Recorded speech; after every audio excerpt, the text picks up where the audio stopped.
नमस्कार, मी संघर्ष. आपण झकास मराठी पाहत आहात. आपण नागपूरमध्ये आहोत, नागपूरच्या संविधान चौकामध्ये आहोत आणि आज 16 जून 2026ला नागपूरच्या संविधान चौक या ठिकाणी CJPचं प्रोटेस्ट आहे. कॉकरोच जनता पार्टीचे भव्य आंदोलन आहे. देशामध्ये झालेल्या नीट पेपर फुटी प्रकरणी देशाचे शिक्षण मंत्री धर्मेंद्र प्रधान यांनी राजीनामा द्यावा, तत्काळ राजीनामा द्यावा आणि विद्यार्थ्यांच्या प्रश्नांना सोबत घेऊन हा आंदोलन ह्या ठिकाणी CJPच्या वतीनं आयोजित करण्यात आला. मोठ्या संख्येनं ह्या आंदोलनाला विदर्भातील युवक, नागपुरातील युवक, नागपुरातील लोक हे सहभागी झाले. नेमकं त्यांचं म्हणणं काय आहे, या आंदोलनामागचं उद्दिष्ट काय आहे आणि सर्वसामान्य लोक ह्या आंदोलनाविषयी काय विचार करत आहेत, इथले सहभागी झालेल्या लोकांचं काय म्हणणं आहे, आज आपण जाणून घेणार आहोत.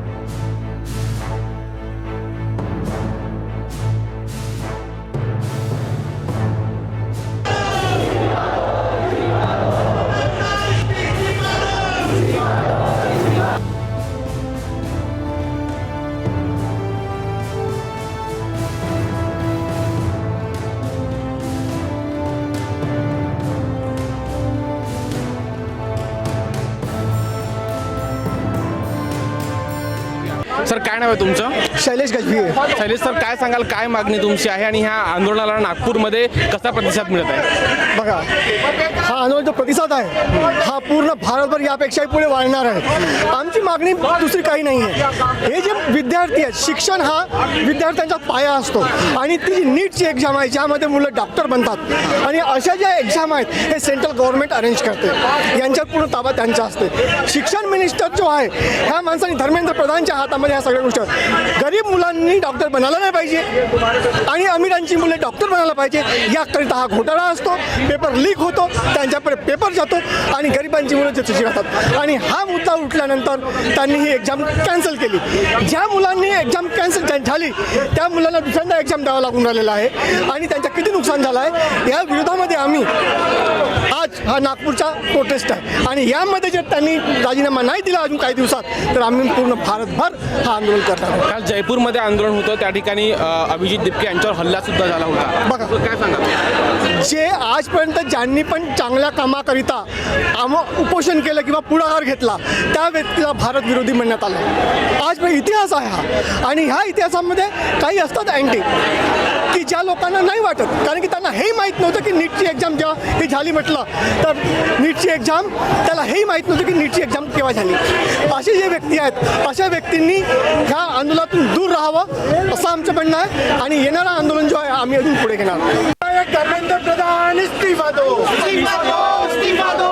धर्मेंद्र प्रधान इस्तीफा दो, इस्तीफा दो, इस्तीफा दो. अनपढ़ ना धर्मेंद्र प्रधान इस्तीफा दो, इस्तीफा दो, इस्तीफा दो. अरे मेरे भाइयों बोलो धर्मेंद्र प्रधान इस्तीफा दो, आज दो, अभी दो, अभी दो, अभी दो. सर, क्या कहना चाहोगे, किस तरीके से नागपुर में रिस्पांस कॉकरोच जनता पार्टी के मिल रहा है? आप विश्वास करें, आप भी जेनजी लग रहे हैं. मेरा तो बेटा है हु इज़ इनटू 12th, मेरा भाई है रवि, इसकी बिटिया है शी इज़ इनटू 11. अगले साल मेरे भाई संतोष भाई भी हैं. हम सब लोग इसीलिए शामिल हुए हैं. We are almost 45+, no doubt about it.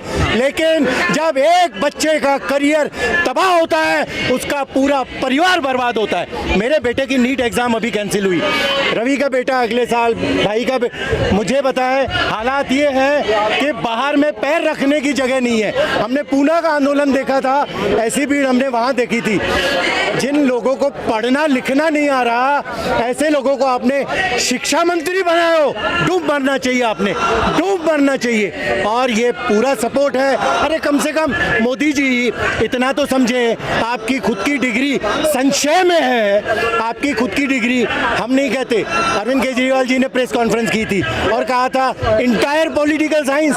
हमने तो आजकल आज तक दिल्ली यूनिवर्सिटी में ऐसा कोई सब्जेक्ट सुना नहीं. उसके बाद उसके ऊपर स्टॉपेज है कि कोई भी डिग्री मांग नहीं सकता. तब तक ठीक है, पर कम से कम शिक्षा मंत्री तो एक आधी पढ़े लिखे इंसान को बना देते. इंग्लिश में कहते हैं रास्कल, हिंदी में कहते हैं दुष्ट. ऐसे दुष्टों को आपने सत्ता में मंत्री बना के रखे हो, कोई गम नहीं. इनको कपड़ा मंत्री बना दो, इनको मिनिस्ट्री दे दो, रेलवे मिनिस्ट्री दे दो, पर कम से कम पढ़ाई लिखाई से जिन इनके ट्वीट देखिए आप, ट्वीट में 17 मिस्टेक रहती, ऐसे लोगों को आपने। और अब ये इंटेंशनली, मेरे को बात याद आती है अरविंद केजरीवाल की, उन्होंने प्रेस कॉन्फ्रेंस करी थी, बोले ये इतना बड़ा माफिया है कि ये जो एग्ज़ाम लीक होती है इसमें करोड़ों नहीं, अरबों नहीं, खरबों का पैसा इन्वॉल्व होता है। तो बच्चों के साथ खेलोगे? मतलब मैंने बोला कि 70 साल, 80 साल, 90 साल की उम्र में अगर आपका देहांत होता है तो आजोबा बोलते हैं कि मैंने अपनी उम्र पूरी कर ली। 20 साल, 18 साल, 17 साल की उम्र में अगर कोई बच्चा इन नालायकों की वजह से सुसाइड कर रहा है तो डूब मरने के अलावा आपके पास कोई और पर्याय नहीं है, best of my knowledge end belief. तो हम तो यही मांग के साथ आए हैं कि अगर थोड़ी भी शर्म बची है तो इस्तीफा दो। यानी वैसे तो आपके ऊपर मुकदमा चलाया जाना चाहिए उन बच्चों ने जिन्होंने 17-18 साल बच्चे मौत के मरने के लिए होते हैं। अरे उनकी तो लाइफ अभी शुरू हुई थी, कम से कम इस्तीफा दो। और यार जान छोड़ो, हिंदुस्तान की, देश की जान छोड़ो, पढ़ा लिखा आदमी को लाओ। आपको देश ने चुना है, आपकी गवर्नमेंट चलेगी 29 तक।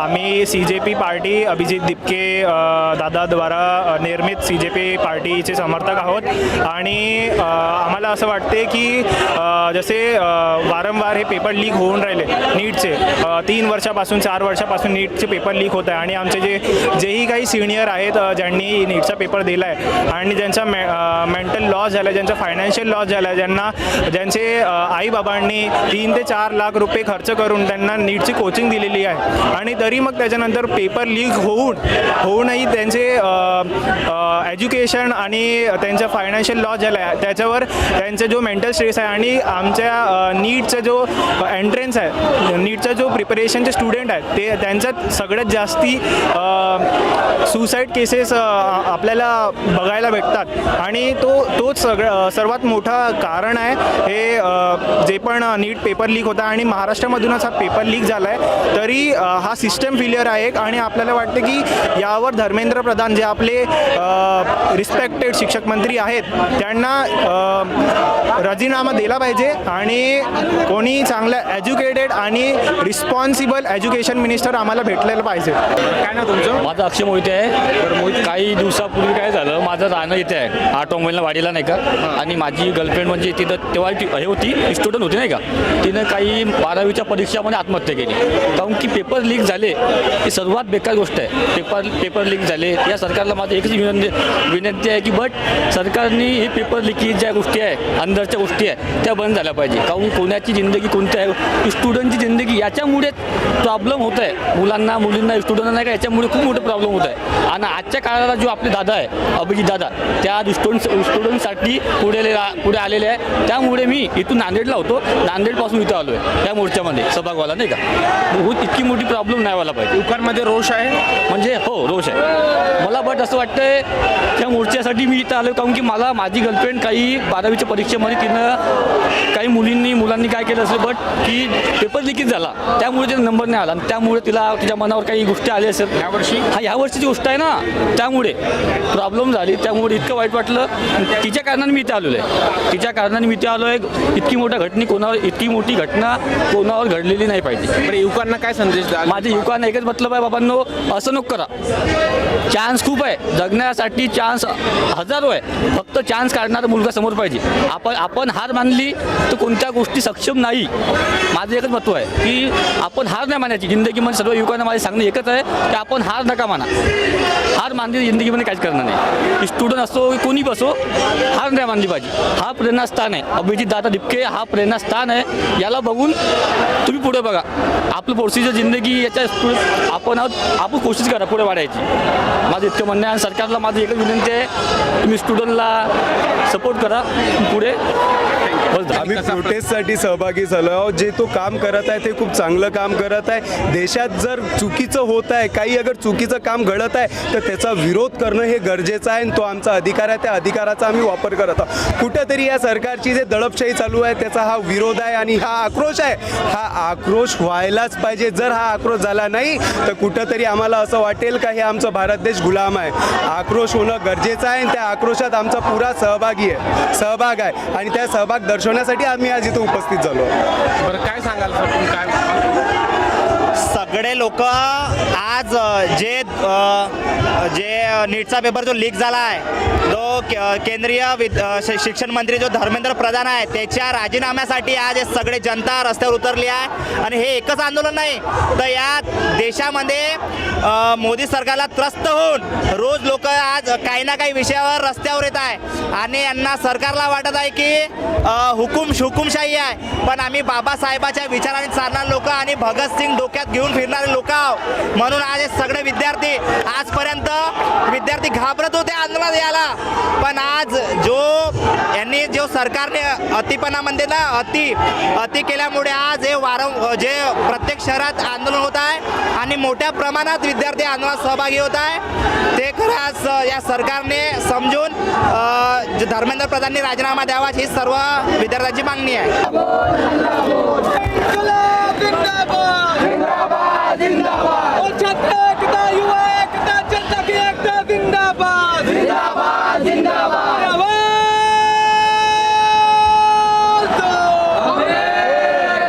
बरं ह्या आंदोलनामध्ये सहभागी झालेले काही युवक आहेत. तर काय नाव आहे तुमचं? माझे नाव अमित हटवारनाव. नागपुरातूनच आहात तुम्ही? मी रामटेक तालुक्यामध्ये राहतो आणि तिथे प्रोटेस्टसाठी 50 किलोमीटर अंतरावरून इथं आलो. बरं काय सांगाल कसा प्रतिसाद नागपूरमध्ये ह्या आंदोलनाला मिळाला आहे? नीट पेपर फुटीच्या प्रकरणामध्ये आपण आंदोलन उभारलं. अभिजित दिपके या ठिकाणी उपस्थित झाले आहेत. नेमकं ह्या आंदोलनाविषयी काय मत आहे? आंदोलनाविषयी हे मत आहे माझं की आपण आता गेल्या 10-12 वर्षापासून पाहत आहोत ज्याप्रमाणे शिक्षणाचे बाजारीकरण खाजगीकरण या देशामध्ये सुरू आहे.